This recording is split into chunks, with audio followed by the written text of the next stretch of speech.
कहते हैं, एक लकड़ी हृदय को मानो, दूसर राम नाम पहचानो। राम नाम नित उर्पे मारो, ब्रह्म दिखे संशय न जानो।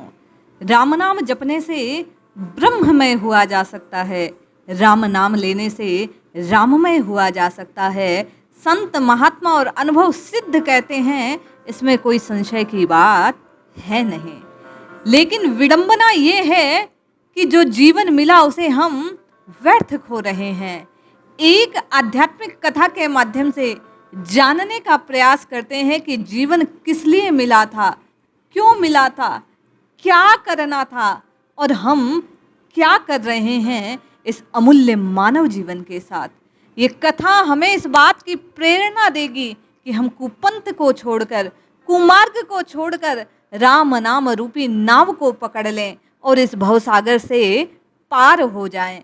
राम राम राम राम कहकर राममय होने का सुअवसर ये कथा हमें प्रदान करने वाली है। जय श्री हरि। पूज्य गुरुदेव के चरणों में बारंबार प्रणाम। हम चंदन से जीवन को कोयला बनाकर समाप्त कर रहे हैं। एक समय एक राजा वन में भ्रमण करने गया, रास्ता भटक गया, भूख प्यास से व्याकुल हो गया और एक लक्कड़हारे के झोंपड़े पर पहुंचा। लक्कड़हारे ने अपने आतिथ्य से उसे तृप्त कर दिया। चलते समय राजा ने उसे बताया कि मैं इस देश का राजा हूँ, तुम्हारी सज्जनता से प्रभावित होकर मैं तुम्हें चंदन का एक वन देता हूँ। वह लक्कड़हारा चंदन क्या है ये जानता नहीं था, लेकिन प्राप्ति हो रही है इस बात को सुनकर प्रसन्न हो गया। चंदन के पेड़ों की महत्ता से अनजान उस लक्कड़हारे ने चंदन की लकड़ी को काट काट कोयला बना बनाकर बेचना प्रारंभ कर दिया। जैसे तैसे उस कोयले को बेचकर उसका जीवन गुजर बसर होने लगा। धीरे धीरे लगभग सब पेड़ कट गए। अंत में कुछ गिने चुने पेड़ बचे हैं। एक दिन जोरदार बारिश हो रही थी, अतः लकड़ी का कोयला बना ना सका। उसने मन ही मन निश्चय किया कि आज के भोजन की व्यवस्था हेतु लकड़ी बेच दी जाए। वह बाजार में जब उस चंदन की लकड़ी को लेकर पहुंचा तो उसकी सुगंध से आसपास के सभी व्यापारी मोहित हो गए, प्रभावित हो गए। कई लोगों ने भारी मूल्य देकर वह लकड़ी उससे खरीदी। आज लक्कड़हारे को वह लकड़ी बेचकर अत्यधिक धन की प्राप्ति हुई। वह आश्चर्यचकित। उस लक्कड़हारे ने उनसे पूछा, ये क्या है जो इतना मूल्य दे रहे हो मुझे?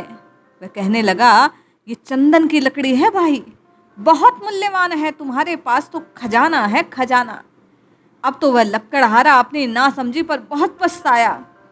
उसे पछताते देखकर एक समझदार व्यक्ति ने, एक संत ने उससे कहा कि धीरज बांधे रखो भाई, पछताओ मत।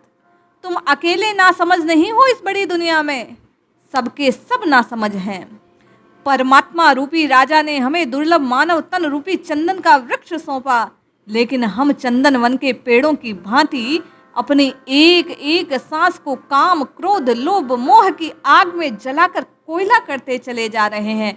उसे कौड़ी के मोल गंवाते जा रहे हैं।